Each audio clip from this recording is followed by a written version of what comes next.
everyone, it's Cass. Welcome back to my channel, What Cass Read. Today I'm going to do the Finally Fall tag. Now, I know this tag is like a couple weeks old, but considering I only started my booktube channel like a couple days ago, I think I can get a pass for not having done this tag before.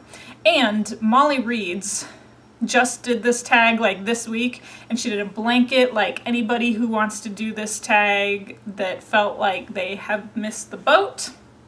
That's me. So thank you, Molly Reads, for doing this tag and reminding me that this tag existed so that way I can participate. So here we go. I've got the questions on my phone, so if I'm looking down, that is why. But let's get into it. So the Finally Fall tag, number 1. In the fall, the air is crisp and clear. Name a book with a vivid setting. For that book, I have chosen Dan Brown's Inferno. Now, I think the same can be said for all of Dan Brown's books. All of the settings are just these immaculate historical cities. He takes you on a journey with Robert Langdon through all of these cities.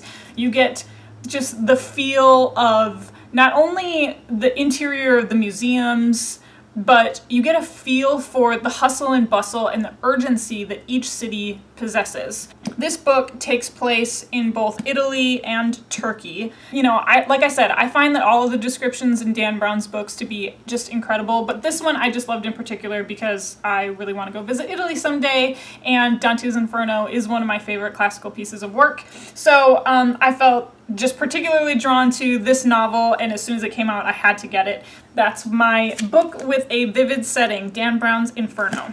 Okay, question number 2. Nature is beautiful, but also dying. Name a book that is beautifully written, but also deals with a heavy topic like loss or grief. For this book, I have chosen The Kite Runner by Khaled Hosseini. I chose this book, not only is it one of my top 5 favorite books of all time, but I think there are multiple layers of loss to this book. Now, anyone who has read any of Khaled Hosseini's books, you know what a beautiful writer he is.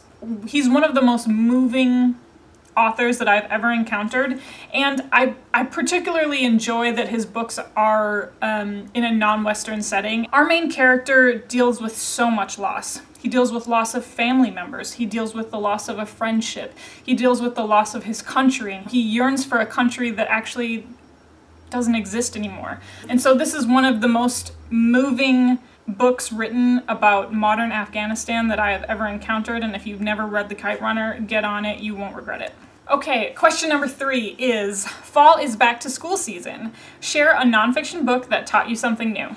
Well, I can't say that I particularly buy a lot of nonfiction books. That's actually what my husband reads. But the book that I recently hauled, Neil deGrasse Tyson's Astrophysics for People in a Hurry, totally nonfiction, written in a funny tone of Neil deGrasse Tyson, but it is still very much science, and that was not my subject of expertise. This is my nonfiction pick for a book that taught me something new. Okay, question number 4 is, in order to keep warm, it's good to spend some time with people we love.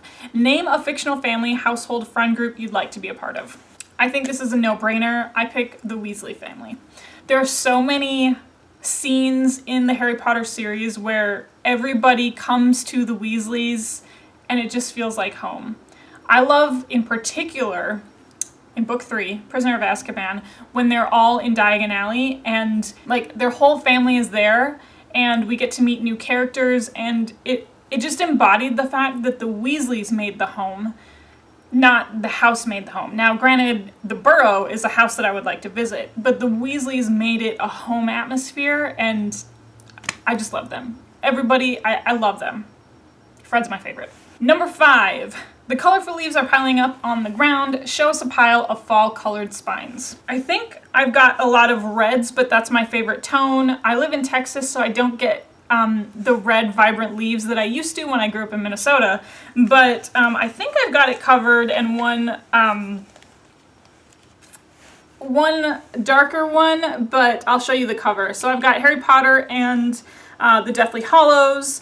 I have Diana Gabaldon's Dragonfly and Amber. Then I have Elizabeth Gilbert's Committed. Then I have another Diana Gabaldon, The Fiery Cross. Then I have Jojo Moyes, Me Before You. And then the very top is Elizabeth Gilbert, The Signature of All Things, botanical theme. So I wanted to showcase that as a part of my fall themed items. Okay, question number 6. Fall is the perfect time for some storytelling by the fireside. Share a book wherein somebody is telling a story. So you can tell that I'm a Diana Gabaldon fan. I'm an Outlander fanatic, and appropriately, I have chosen Diana Gabaldon's Drums of Autumn. So this is the 4th book in the series, and the scene that I'm particularly thinking of are when Roger and Brianna are at a gathering, at a Scottish gathering, around the fire, and they're storytelling and they're singing. Okay, question number 7. The nights are getting darker. Share a dark, creepy read. I think I need to get more dark, creepy reads into my repertoire. I had a really tough time figuring this one out, and then I was like, oh duh, I have the perfect one. I have The Turn of the Screw by Henry James. This is one of the classics, and I was made to read it in college, and you can actually see I still have like a paper in the middle with my notes. It was The Turn of the Screw reading guide. This is Henry James's ghost story, and it's super creepy because it's not like a jump out in your face kind of ghost story. This is a ghost story that, are we even sure if the ghosts are even real or not? Or is it just creepy? Or is it all in our head? So I picked The Turn of the Screw, Henry James. Still have it on my shelf after graduating from college, so it's still stuck with me.